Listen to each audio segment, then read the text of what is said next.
참 잘 오셨습니다. 한 분 한 분 사랑하고 축복합니다. 우리 설교 듣기 전에 숙제 하셔야죠. 숙제. 암송하셔야 되는데요.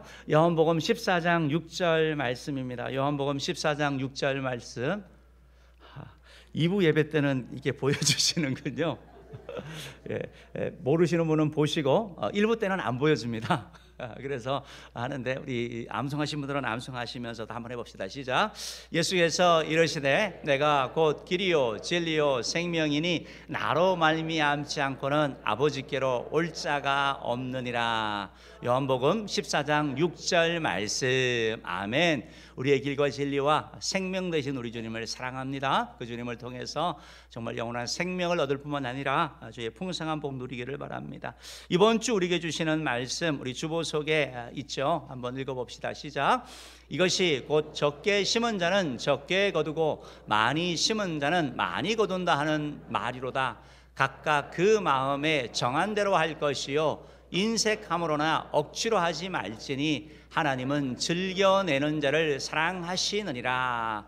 고린도후서 9장 6절 7절 말씀. 아멘. 이번 주는 조금 길지만 너무나 귀한 말씀이기 때문에 여러분들이 이렇게 읽어나가고 또 암송해 나가면서 그 말씀을 여러분의 영의 양식으로 삼고 삶의 규칙으로 살기를 주임으로 축복합니다. 오늘 저는 여러분과 함께 너희는 믿음을 굳게 하라라는 제목으로 이렇게 말씀을 좀 나누려고 합니다. 우리가 여러분 세월호 사건을 이렇게 겪으면서 복원력이라는 그런 단어를 들었습니다. 배가 풍랑을 만나고 파도를 만나서 이렇게 흔들리지만 다시 돌아가는 복원력이라는 것이 있다고 들었습니다. 마찬가지로 우리 신앙생활을 해나가고 이 땅을 살아가면서 잔잔한 호수와 같으면 좋겠지만 때로는 비바람이 몰아치기도 하고 그것은 풍랑이 우리 가운데 찾아올 때가 있죠. 그때 우리가 흔들리고 잠시 당황할 때가 있습니다. 그런데 그런 위기 상황 가운데서도 우리를 제자리로 갖게 하고 우리 하나님을 바라보게 하는 그런 복원력이 뭐냐? 그게 바로 믿음이라는 것입니다. 여러분, 믿음이 있으면 하나님을 바라보게 되고 믿음이 있으면 주를 자꾸 의지하게 되고 믿음이 있으면 기도하게 되고 믿음이 있으면 하나님께 예물 드리고 헌신하게 되는 거예요. 그래서 신앙생활에 믿음이 너무 중요하다라는 것입니다. 오늘 우리가 읽은 말씀은 우리에게 너희는 믿음을 굳게 하라라고 이렇게 말씀하고 있는데 여러분, 믿음을 굳게 하라라는 이 말씀이 무슨 말입니까? 든든한 믿음을 가져라. 우리가 얘기하자면 큰 믿음의 사람이 되어라. 반석과 같은 믿음을 가져라. 흔들리지 않는 사람이 되라. 이렇게 아마 해석을 할 수 있을 것입니다. 오늘 이 말씀을 가지고 주의 말씀을 함께 이렇게 나누고 또 은혜 받기를 원합니다. 첫 번째로 우리 믿음을 굳게 하라고 표현되어 있는데 여러분, 믿음을 그러면 굳게 하려면 큰 믿음의 사람이 되려면 흔들리지 않는 믿음의 사람이 되려면 첫 번째로 믿음의 중요성을 알아야 된다는 것입니다. 여러분, 믿음이 얼마나 중요하고 얼마나 소중한지 여러분 아셔야 되는 거예요. 우리 찬양 가운데 금보다도 귀하다. 금보다도 귀하다. 주의 은혜가, 주의 사랑이, 주의 믿음이, 주를 향한 믿음이 얼마나 귀한지 우리가 알게 되면 그 믿음을 취하게 된다라는 것이죠. 그리고 그 믿음을 우리가 그 믿음을 갖기 위해서 애쓰고 나아가게 되는 거. 이거 믿음 그거 뭐 아무것도 아니야. 믿음이 뭐 중요해?라고 생각하는 사람은 그 믿음 가운데 서려고 노력을 하지 않는 거죠. 믿음을 굳게 하려고 하지 않는 거죠. 그렇기 때문에 믿음을 굳게 하려면 제일 먼저 믿음의 중요성을 알아야 된다는 것입니다. 오늘 베드로전서 5장 9절 말씀을 한번 읽어보도록 하겠습니다. 한번 읽어봅시다. 시작. 너희는 믿음을 굳건하게 하여 그를 대적하라. 이는 세상에 있는 너희 형제들도 동일한 고난을 당하는 줄을 알미라. 믿음을 굳건하게 해라. 믿음을 강하게 해라라고 합니다. 우리 뭐 체력 강한 거 얼마나 좋습니까? 그런데 믿음이 강한 사람이 되는 거, 신앙생활을 하면서 그 사람이 제일 부러워요. 믿음의 사람. 믿음의 사람은 조금 쓸린다 하더라도 그 믿음을 통해서 다시 일어나게 되는 걸 보게 되거든요. 그 믿음이 얼마나 귀하고 얼마나 부러운지 모릅니다. 우리는 믿음을 통해서 절망 가운데에서도 일어나게 되는 거고, 믿음을 통해서 우리는 구원을 받고 믿음을 통해서 풍성한 삶을 누리게 되는 거. 신앙생활에 있어서 믿음이 얼마나 중요한지 설교 내용 들어보면 그 믿음에 대한 강조가 많아요. 믿음의 사람이 되라, 믿어라, 믿어라, 믿어라 이렇게 말하고 있는 걸 보게 됩니다. 성경 구절 가운데도 이런 강조가 나타나 있는데 성경 구절을 조금 찾아가면서 왜 이렇게 믿음을 통해서 무엇을 얻기 때문에 이렇게 중요하다고 말씀하시는지 좀 살펴보기를 원합니다. 우리 같이 찾아보겠습니다. 해보겠는데요. 에베소서 2장 8절 말씀 우리 한번 읽어봅시다. 시작. 너희는 그 은혜에 의하여 믿음으로 말미암아 구원을 받았으니 이것은 너희에게서 난 것이 아니요 하나님의 선물이라. 여러분 믿음을 통하여 뭘 받는데요? 구원 받는데요. 그럼 구원 받는 방법이 뭔지 아세요? 믿음이래요. 믿음. 그러니까 믿음이 얼마나 귀중하고 얼마나 중요한 거예요. 우리가 구원 받는데 우리의 행위나 우리의 업적이나 우리의 지식이 아니에요. 성경은 분명히 믿음으로 말미암아 하나님의 은혜가 우리 가운데 주어져서 하나님의 선물인데 정말 예수님을 나의 구주로 믿어지는 것, 믿는 것, 그 믿음을 통하여 하나님이 우리에게 구원의 선물을 주신다라고 말하고 있습니다. 그렇기 때문에 믿음은 너무 중요한 것이지요. 갈라디아서 3장 14절은 이렇게 또 말씀하고 있습니다. 읽어봅시다. 시작. 또 우리로 하여금 믿음으로 말미암아 성령의 약속을 받게 하려 함이라. 여러분 성령이 우리 가운데 보내주시고 성령의 은사에 대한 약속이 있습니다. 성령의 능력을, 성령의 권능에 대한 약속이 있는데 그걸 어떻게 받느냐? 믿음으로 말미암아 받는 거예요. 믿음으로 말미암아 받는 거예요. 여러분 누가복음 11장 18절 말씀 한번 읽어볼게요. 읽어봅시다. 13절 말씀입니다. 너희가 악할지라도 좋은 것을 자식에게 줄 알거든 하물며 너희 하늘 아버지께서 구하는 자에게 성령을 주시지 않겠느냐 하시니라. 성령의 은사를 사모하는 가운데 우리가 믿음으로 기도할 때 성령의 은사가 우리 가운데 임하고 성령의 능력이 우리 가운데 임하는 거예요. 여러분 예수님의 제자들이 모여서 믿음으로 기도했을 때 그들의 성령의 능력이 그들 가운데 임했던 것처럼 우리가 이번 약복강 우리 70일 특별히 새벽기도를 해나가는 이런 과정 가운데서 믿고 구할 때 성령 하나님의 역사가, 성령의 은사가 은혜 성도님들 가운데 충만하기를 바랍니다. 성령의 권능이, 성령의 은사가 여러분 가운데 있을 때 신앙생활이 즐거워지는 거예요. 신앙생활이 달라지는 거예요. 그것이 바로 믿음으로 구할 때래. 믿음으로 구하는 저 여러분 되기를 주님으로 축복합니다. 에베소서 6장 16절은 또 이 믿음에 대한 얘기를 이렇게 말씀하고 있습니다. 읽어봅시다. 시작. 모든 것 위에 믿음의 방패를 가지고 이로써 능히 악한 자의 모든 불화살을 소멸하고. 믿음의 방패를 가지고 악한 자, 사단, 마귀의 불화살을 소멸해라. 우리가 마귀를 어떻게 이기냐고 믿음으로 이길 수 있는 거예요. 믿음으로. 나의 지혜, 나의 지식, 나의 물질이 아닌, 사람이 아닌 믿음의 방패를 가지고 사단의 공격을 물리쳐 나가는 거. 하나님의 말씀의 방패를 믿음으로 물리쳐 나갈 때 우리가 승리할 수 있다라는 거. 사단의 유혹에 넘어지지 않고 승리하게 되는 거 바로 믿음이다라고 말씀하고 있는 거예요. 그러면 우리가 넘어지는 거 믿음의 약함이라고 성경은 말씀하고 있는 것이죠. 야고보서 5장 15절은 또 믿음에 대하여 이렇게 말씀하고 있습니다. 읽어봅니다. 믿음의 기도는 병든 자를 구원하리니 주께서 그를 일으키시리라. 혹시 죄를 범하였을지라도 사하심을 받으리라. 믿음의 기도는 고침을 준다라는 거예요. 병고침의 은사를 준대요. 믿음으로 기도하면 하나님께서 죄를 용서해 주시고 치유하여 주시고 회복하여 주실 것을 말씀하고 있습니다. 예수님께도 병고침을 받으러 나온 자에게 내 믿음대로 될지어다 이렇게 말씀하셨거든요. 그러니까 그 믿음을 따라서 주님이 고쳐주신 것을 보게 되는 것이죠. 여러분 믿음은 우리를 질병에서 치료받게 하는 고침의 은혜를 준다라는 것입니다. 히브리서 11장 1절은 믿음에 대하여 또 이렇게 말씀하고 있습니다. 읽어볼게요. 믿음은 바라는 것들의 실상이요 보이지 않는 것들의 증거니. 여러분 보이지 않는데 현재 상황 가운데 절망하는 게 아니라 믿음이 있으면 내일을 꿈꾸는 거예요. 하나님이 하실 일을 바라보는 거예요. 현재의 내 모습에 좌절하는 것이 아니라 하나님의 약속의 말씀이 이루어질 것을 믿고 나아가는 거예요. 로마서 4장 18절 보면 바로 그 예로 아브라함을 소개하고 있어요. 아브라함은 믿음의 사람이죠. 읽어봅시다.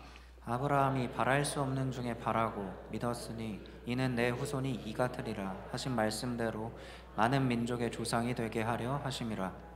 바랄 수 없는 중에 바라고 믿는 것, 그게 바로 믿음의 사람을 얘기하는 거죠. 현재의 모습에 좌절하고 절망하는 것이 아니라 하나님이 이루실 일들을 바라보고 나아가는 것, 이게 뭐라고요? 믿음이다라고 하죠. 믿음은 좌절하지 않는 거죠. 믿음은 소망을 우리 가운데 주시는 거라고 말씀하고 있는 것입니다.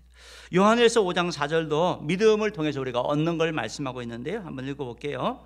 무릇 하나님께로부터 난 자마다 세상을 이기느니라. 세상을 이기는 승리는 이것이니 우리의 믿음이니라. 세상을 이기는 거, 세상을 어떻게 이기냐고요? 우리가요 믿음으로 이길 수 있다고 말하고 있는 거예요. 세상의 모든 그런 여러 가지 흉악한 어떤 그런 괴계가 되든지 핍박이 되든지 유혹이 되든지 어떻게 이기냐? 믿음으로 이긴다. 그래서 우리가 부른 찬양이잖아요. 믿음이 이기네, 믿음이 이기네. 주 예수를 믿음이 온 세상이 이기네. 이런 찬양이 나오게 되는 거 아니겠습니까?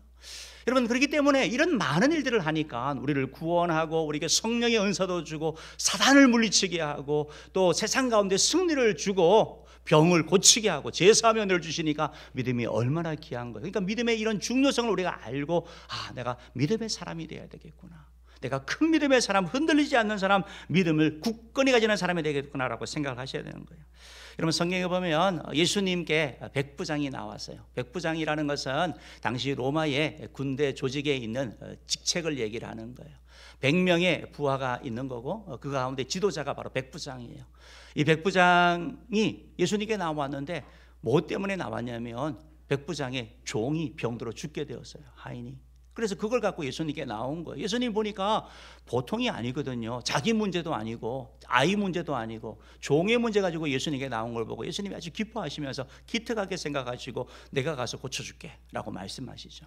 그때 백부장이 이런 얘기를 해요. 예수님, 우리 집에 오실 필요 없어요. 예수님은 여기에서 말씀만 하셔도 내 항이 낫습니다. 고칠 수 있습니다. 왜? 예수님은 그만큼 능력 있는 분이기 때문입니다 라고 얘기를 하거든요. 예수님이 얼마나 기뻐하시는지 몰라요. 그러면서 하신 말씀이 내 믿음대로 될지어다 말씀하시거든요. 그랬더니 성경은 그 시로 그 하인이 나았다고 말씀하고 있는 거예요. 예수님은 그리고 나서 제자들에게 하신 말씀이 뭐냐면 내가 이방인 중에서 이만한 믿음을 본 사람이 없다, 놀라운 믿음이다, 큰 믿음이다 하면서 막 칭찬을 해주셨어요. 역으로 제자들은 믿음 없는 것 때문에 책망받았거든요. 여러분, 믿음은 주님을 기쁘게 하는 거예요. 주님이 우리에게 바라는 것이 바로 믿음의 사람이 되는 거. 그렇기 때문에 여러분이 믿음을 정말 귀히 여기시고 내가 믿음의 사람이 되겠다, 이런 결단이 여러분 가운데 있어야 될 줄 믿습니다. 사랑하는 성도 여러분, 믿음은 우리를 구원하고 믿음은 구원 가운데 거치는 것이 아니라 풍성한 삶으로 이끌어간다라는 거. 그렇기 때문에 우리가 믿음으로 구하고 믿음으로 말씀 붙잡고 나아가야 되고 믿음으로 우리가 마귀를 물리치고 믿음으로 승리하게 되는 것. 그런 내가 저와 여러분 가운데 있기를 주님으로 축복합니다. 사랑하는 성도 여러분, 주님이 주시는 풍성한 삶을 꿈꾸십니까? 정말 믿음 위에 견고히 서시기를 바랍니다. 내가 다른 거는 몰라도 믿음 하나는 정말 놓치지 않는, 믿음만 붙잡으면 여러분 일어나게 돼요. 회복하게 되는 거예요. 그런 애가 우리 은혜 모든 성도들 가운데 있기를 주님으로 축복합니다. 두 번째로, 우리의 믿음을 굳게 하려면 믿음의 중요성을 알 뿐만 아니고 우리의 이런 믿음, 내가 믿음의 사람이 되겠다라고 생각을 하는데 우리의 믿음을 무너뜨리는 그런 방해 요소가 있다라는 거예요. 우리 믿음을 흔드는 요소, 왜 자꾸 믿음이 자꾸 떨어지고 믿음이 약해지는지 그 원인을 우리가 알게 될 때 우리가 믿음 견고히 하는데 도움이 된다는 것입니다.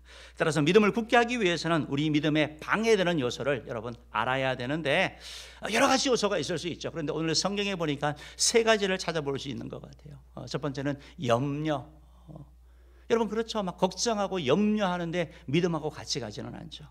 막 걱정하고 염려해 보십시오. 믿음이 다 떨어져요. 사단이 우리를 유혹하거든요. 유혹받아가지고 죄 지으면 믿음 떨어지는 거예요. 찬양도 안 되고 예배도 안 돼요. 그냥 있는 거예요. 그러니까 사단이 우리의 믿음을 떨어뜨리는 거죠. 고난, 우리 삶 가운데 시련이 있고 어려움이 있으면 그 고통이 너무 아파서 믿음이 떨어질 수도 있어요.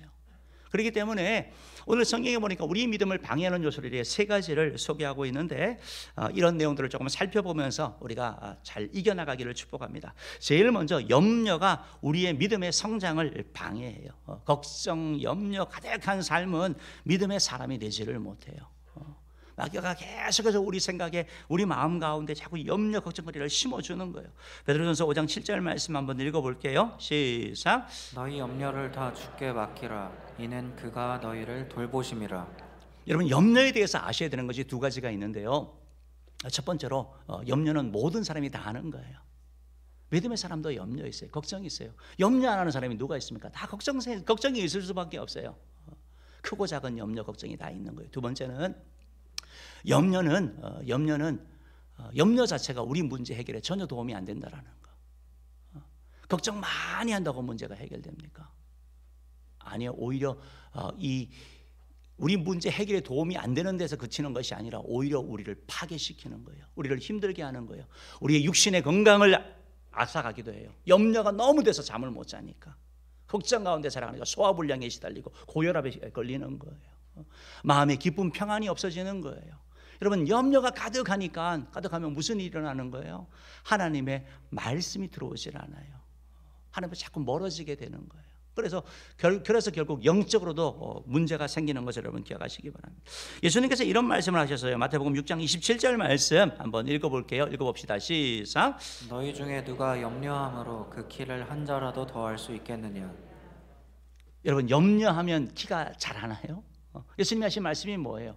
염려 그 자체로 문제 해결되지 않는다라고 말씀하고 있는 거예요.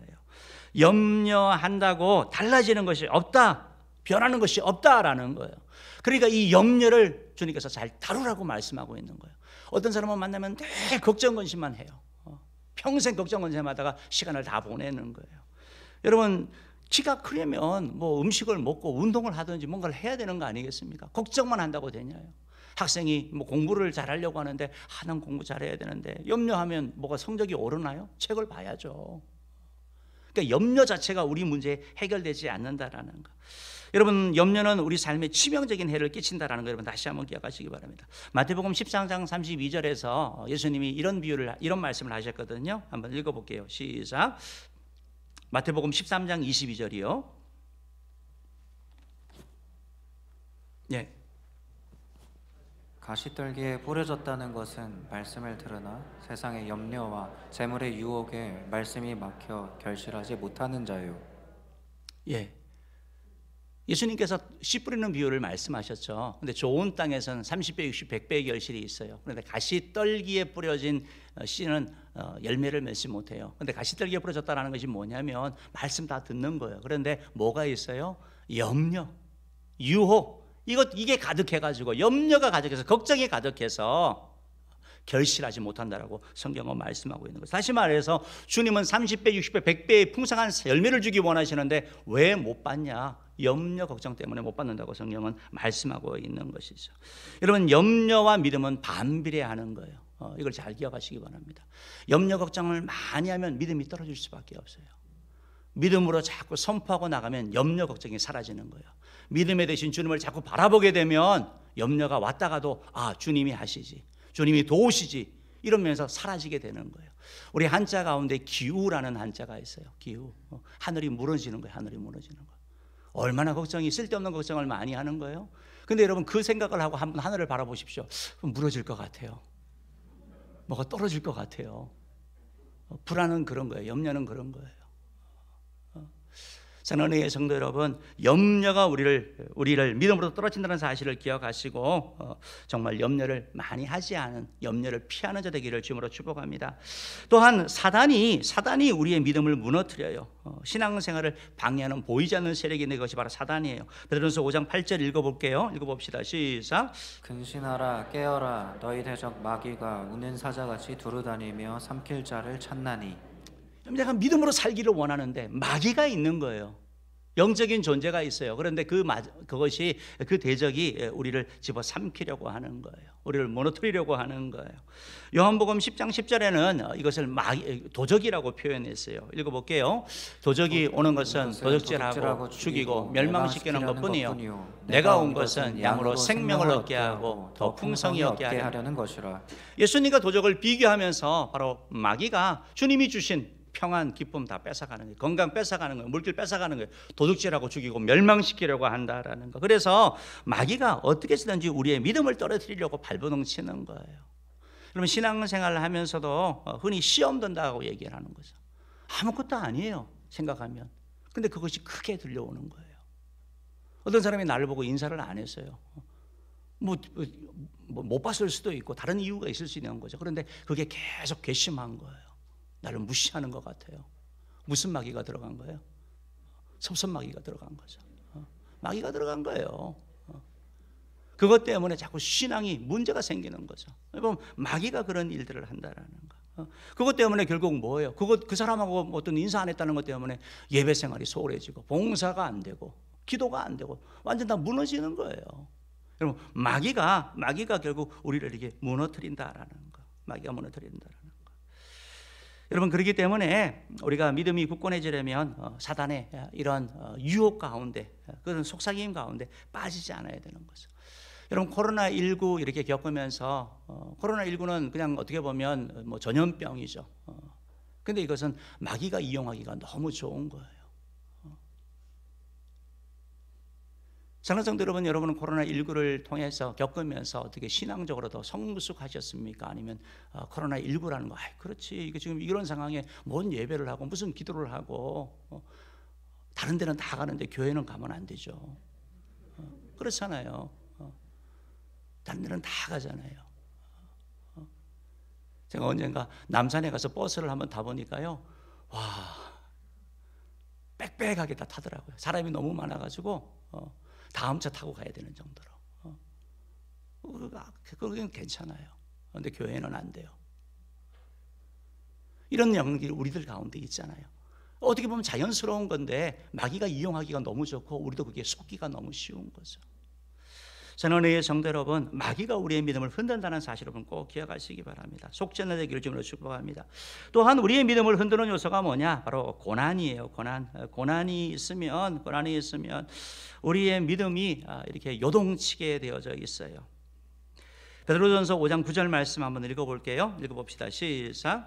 너희는 믿음을 굳건하게 하여 그를 대적하라. 이는 세상에 있는 너희 형제들도 동일한 고난을 당하는 줄을 알미라. 예, 고난 당하는 거예요. 고난.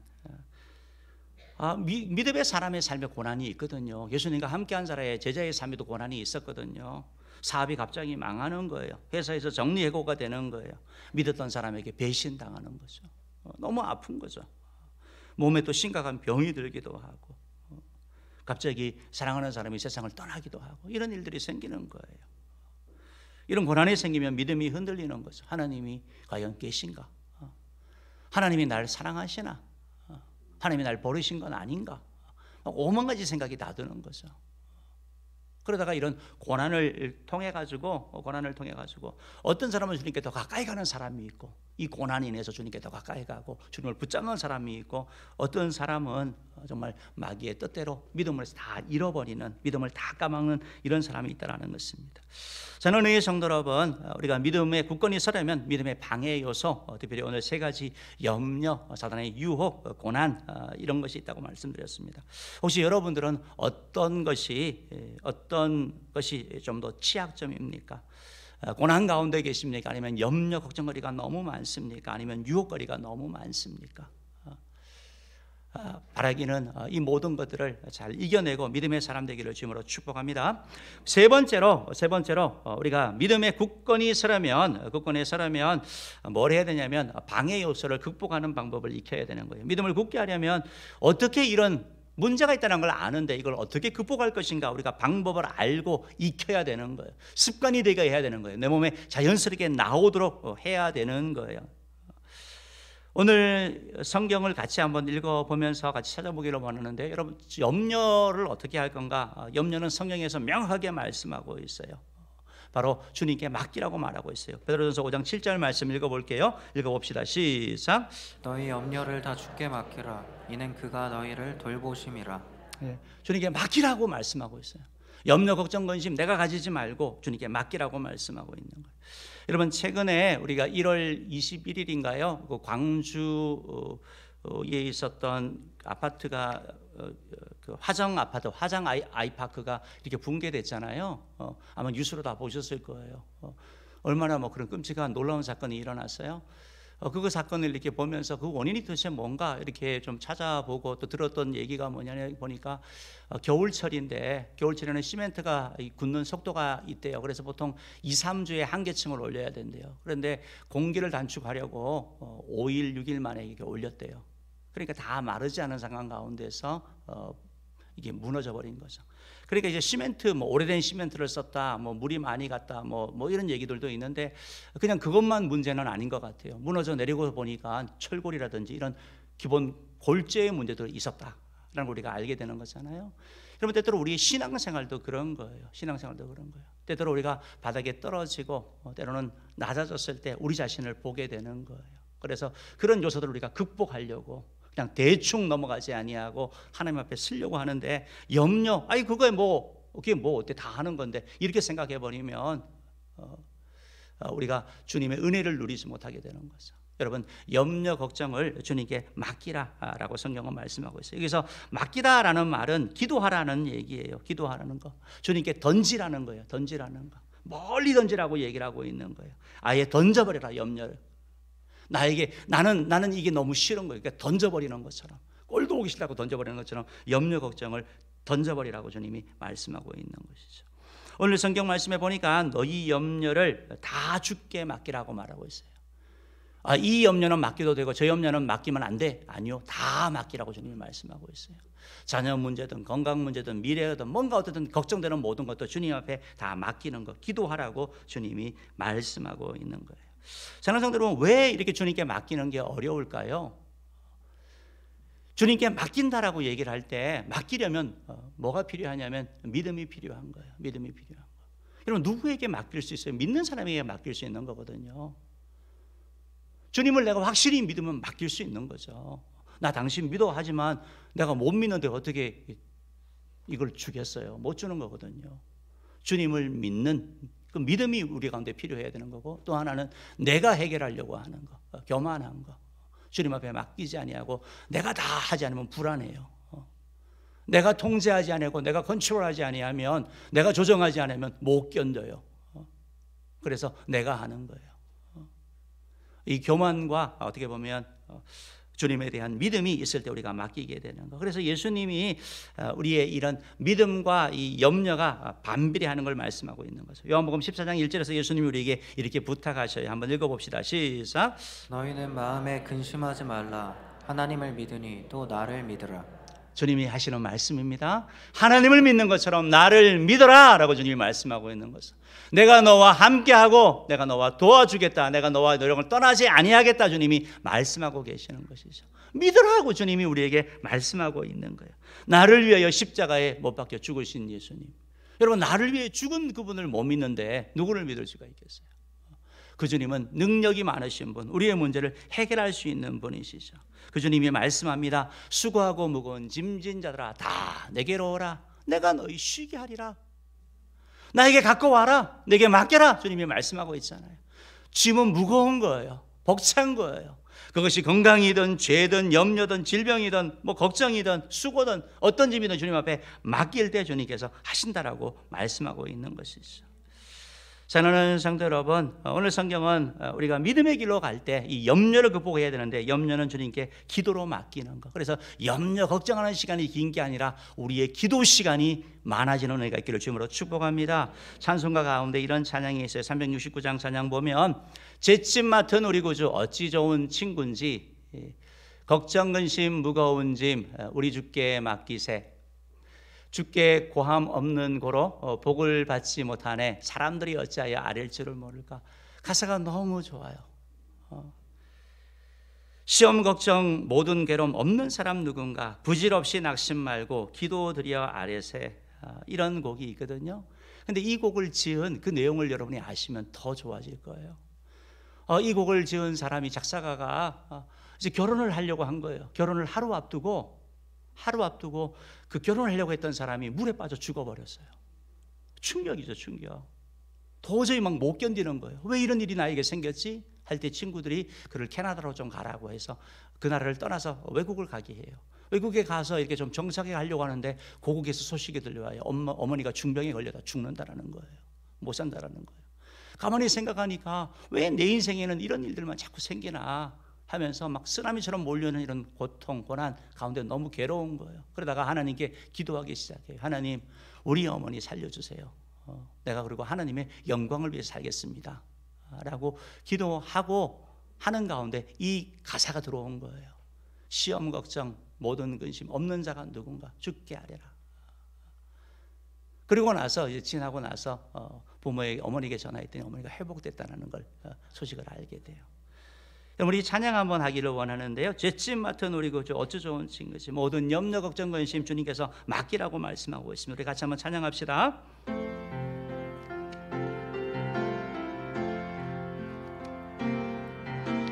잿짐 맡은 우리 구주 어찌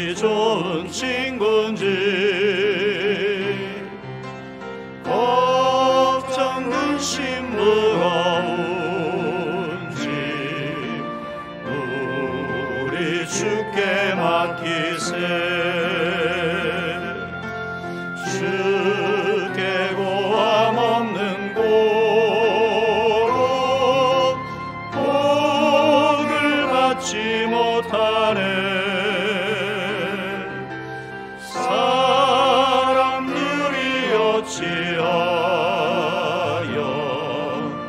아랠 줄을 모를까. 시험 걱정 모든 괴로움 없는 사람 누군가. 그지없이 낙심말로 기도드려 하는 이런 진실하신 친구 찾아볼 수 있을까. 우리 약함 아시오니 어찌하리. 근심 걱정 무거운지 근심 걱정 무거운지 아니 진짜 누군가. 피난처는 우리 예수 주께 기도드리세. 세상 친구 멸시하고 너를 조롱하여도 예수 품에 안기어서 참된 위로 받겠네. 아멘. 사랑하는 성도 여러분, 염려, 걱정, 근심을 주님께 맡길 때 우리 믿음이 성장하게 돼요. 주님이 평화를 주시거든요. 확신을 주시거든요. 주님이 위로하여 주시거든요. 문제를 해결하여 주시거든요. 주님께 맡김으로 말미암아 정말 믿음의 성장을 보는 견고한 정말 믿음의 사람들, 믿음이 굳건히 하는 저와 여러분들 주님으로 축복합니다. 마귀가 계속 유혹한다. 어떻게 해야 될까요? 마귀는 대적해야 돼요. 대적해야 돼요. 여러분, 마귀는 우리의 친구가 아니에요. 마귀를 가까이 하면 안 돼요. 마귀의 모든 유혹을 물리쳐야 되는 거, 물리쳐야 되는 거. 원칙을 정하고 살아가야 되는 거. 오늘 성경은 우리에게 그렇게 말씀하고 있어요. 5장 8절 9절까지 읽어볼게요. 읽어봅시다. 시작.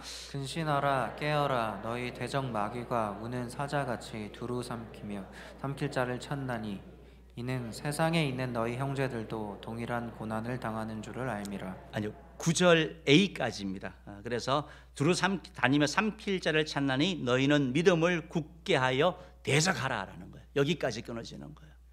마귀를 하는데 근신하고 깨어 있으래요.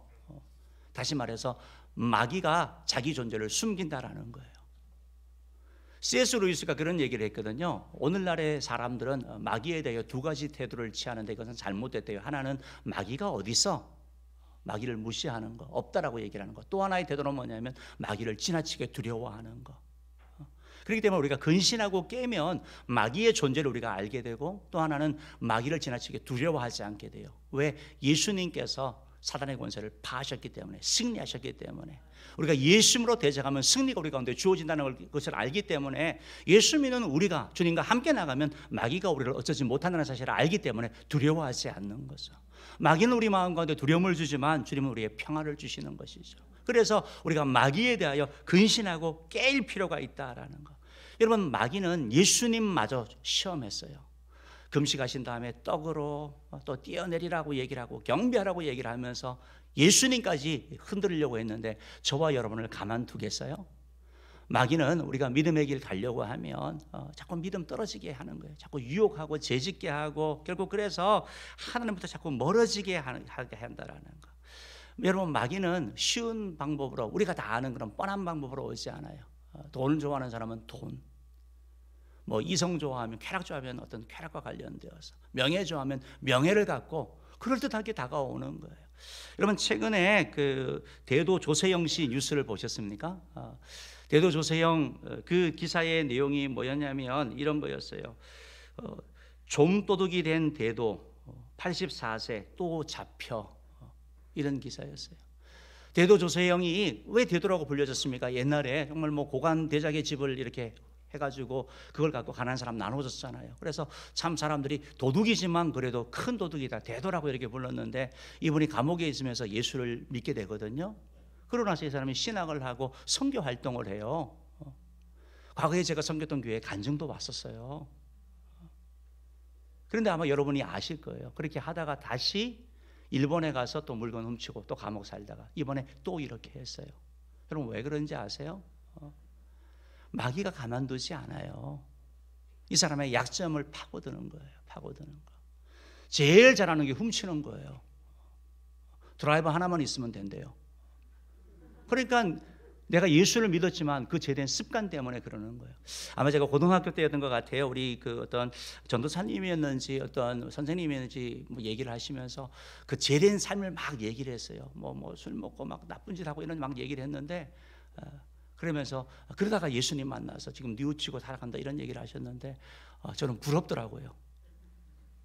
다시 말해서 좀 나도 좀 그렇게 하다가 좀 돌아오면 좋겠다 했더니 그분이 아니라고 네가 얼마나 복된지 아냐고, 믿음 안에서 잘하는 게, 그런 말씀을 하셨어요. 그게 무슨 말인지 잘 몰랐거든요. 근데 여러분 신앙생활 해나가면 대도 조세형처럼 마귀가 그 죄의 습성을 갖고 계속 파고 들어가는 거예요. 그렇기 때문에 우리가 대적해야 되는 거예요. 대적하는 게 뭐냐? 오늘 성경 야고보서 4장 7절 말씀에 보면 이렇게 말씀하고 있어요. 한번 읽어봅시다. 시작. 그런즉 너희는 하나님께 복종할지어다. 마귀를 대적하라. 그리하면 너희를 피하리라. 마귀를 대적하는 방법은 하나님 말씀에 순종하는 거예요. 원칙을 정하는 거예요. 하나님의 말씀이면 나는 순종한다라고 정하면 되는 거예요. 여러분 주일날 아침에 교회 갈까 말까 고민하는 사람들이 있잖아요. 마귀가 꼬시는 사람들이 있잖아요. 그 사람들은 주일날 갈까 말까 고민하는 사람들이니까 그렇지만, 저와 여러분처럼 주일은 특별하지 않으면, 정말 병원에 입원하지 않으면 간다 하는 사람은 유혹이 안 돼요. 원칙 정하면 흔들리지 않는 거예요. 하나님께 내가 11조 드린다 원칙 정해서 가면 안 흔들리는 거예요. 그런데 원칙이 명확하지 않으면, 야 상황이 이런데, 힘든데, 이래도 할래? 자꾸 흔들리는 거예요. 가정도 마찬가지예요. 내가 가정을 깨지 않는다 원칙 정하고 하나님의 말씀대로 짝져 주신 것을 나누지 않는다, 평생 가겠다라고 다짐하면 그대로 가려고 노력을 하는 거예요. 근데 그렇지 않으면 흔들리는 거예요. 물론 우리가 당할 때도 있는 거죠. 당할 때도 있는 거죠. 사랑하는 은혜의 성도 여러분, 은혜의 성도 여러분, 신앙의 원칙이 명확한 거, 하나님의 말씀에 복종하는 거, 이걸 통해서 마귀는 물리치게 되는 거예요. 마귀는 말씀을 갖고 우리를 흔들거든요. 예수님에게도 갔던 것처럼. 바라기는 은혜의 모든 성도님들이 하나님의 말씀에 복종함으로 말미암아, 마귀를 대적함으로 말미암아 큰 믿음의 사람 되고 승리가 우리 가운데 있기를 주님으로 축복합니다. 마지막, 그러면 고난은 어떻게 하느냐? 여러분 고난은 견디셔야 돼요. 죄로 인한 것이 아니라 어떤 상황 때문에 오는 그런 고난이면 고난을 견뎌 나가야 되는 거예요. 베드로전서 5장 9절 B 부분은 이렇게 말씀하고 있어요. 한번 읽어봅시다. 시작. 이는 세상에 있는 너희 형제들도 동일한 고난을 당하는 줄을 알미라. 여러분 우리가 고난을 당하면 우리 삶 가운데 물질, 건강, 관계 이런 것들이 오잖아요. 고난 당하면 우리의 시야가 좁아져요. 나만 고난은 당하는 줄 알아요. 그런데 오늘 성경 뭐라고 말씀하냐면 너희 형제들도 동일한 고난 당한다. 내가 고난 당할 때 그 고난을 이기는 방법은 뭐냐면 다른 사람을 보는 거예요. 여러분 병원에 가면 아픈 사람 너무 많아요. 내가 안 아플 때는 몰라요. 내가 바닥에 쓰러지면 바닥에 쓰러지는 사람들을 보게 되는 거예요. 믿음의 사람들 가운데 순교자가 계속 나와요. 해마다. 우리는 우리와 관련이 없는 거예요. 근데 내가 그런 상황 처하면 그 사람들이 보이는 거예요. 오늘 성경 말씀에 동일한 고난을 당하는 줄 알미라. 여러분 고난이 왜 힘들어요? 왜 나만 당하냐라는 거예요. 왜 나만 당하냐? 근데 성경은 그렇게 말씀하지 않아요. 믿음의 사람들도 고난 당한다라는 거예요. 그렇기 때문에 여러분 고난을 당할 때 여러분은 기억하셔야 되는 거예요. 주위를 살펴보시기 바랍니다. 그 살펴보면서 고난 당하는 다른 믿음의 사람을 보면 우리 눈이 나의 고난을 보는 게 아니라 주님을 바라보게 되는 거예요. 그 배후에 역사하신 우리 주님을 바라보게 된다고요. 성경의 인물 요셉, 많은 사람이 얼마나 좋아요. 그런데 그 삶은 고난의 연속이에요. 그러나 그 고난 가운데 그는 승리했어요. 우리가 아는 욥, 어떻게 이런 고난을 당할 수 있을까요? 자녀, 건강, 물질, 부인 다 당했잖아요. 그러나 그는 믿음을 지켰어요. 그 가운데 하나님께 나아갔다고, 승리자가 되었다고요. 견뎌냈다고요. 야고보서 4장 6절 7절, 베드로전서 5장 6절인가요? 베드로전서 5장 6절 한번 읽어봅시다. 시작. 그러므로 하나님의 능하신 손 아래에서 겸손하라. 때가 되면 너희를 높이시리라. 하나님의 때를 기다리는 거예요. 하나님의 회복의 때, 하나님의 은혜 때를 기다리는 거예요. 하나님의 일하실 때를 기다리는 거예요. 때가 되면 주님이 높여주시는 거예요. 때가 되면 하나님이 일으켜주시는 거예요. 때가 되면 하나님이 은혜를 주신다라는 것입니다. 저는 여러분, 우리가 고난을 당하면서 정말 이 찬양이 참 와닿아요. 왜 나만 겪는 고난이냐고 원망하지 마세요. 이런 찬양이 있거든요. 고난의 뒤편에 있는 주님의 주실 축복 미리 보면서 감사하세요.